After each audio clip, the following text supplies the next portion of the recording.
আসসালামু আলাইকুম। আজকে আপনাদের মাঝে একটা বিদ্যা নিয়ে আসলাম। বিদ্যাটি হচ্ছে জিনকে কিভাবে পুড়িয়ে মারবেন। যারা ক্ষতিকারক জিন আছে তাদের কিভাবে আপনারা পুড়িয়ে মারবেন বা কঠিন থেকে কঠিনতম শাস্তি দিবেন।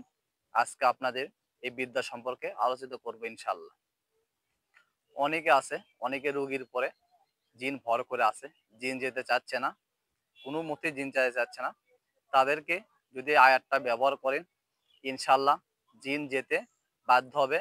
যদি না যায় তো আমি যে আয়াতটি বলতেছি এই আয়াতটি পানির উপরে ৭ বার করে ফুঁক দিয়ে ওই পানি যদি রুগীর চোখ মুখে ছিটাতে যায় অথবা তেলের উপর ফু দিয়ে যদি তেল দুই কানের ভিতরে লোক দিয়ে সাউথ আঙ্গুলে দিয়ে যদি কানের ভিতর চাপ দিয়ে ধরেন ইনশাল্লাহ জিন জ্বলে পুড়ে যাবে। তো আয়াতটি আমি বলছি।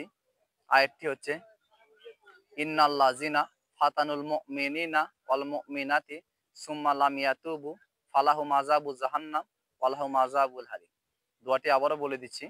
ইন্নাল্লাযিনা ফাতানুল মুমিনিনা ওয়াল মুমিনাতি সুম্মা লাম ইয়াতুবু ফালাহুম আযাবু জাহান্নাম ওয়ালাহুম আযাবুল হারিক।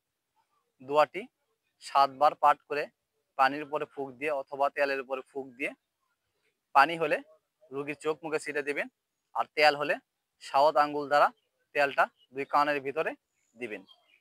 দেখবেন ইনশাল্লাহ জিন কিছুক্ষণের মধ্যেই জেলে পুড়ে শেষ হয়ে যাবে। তো ভিডিওটি ভালো লাগলে অপর মুসলমানকে দেখার সুযোগ করে দিবেন।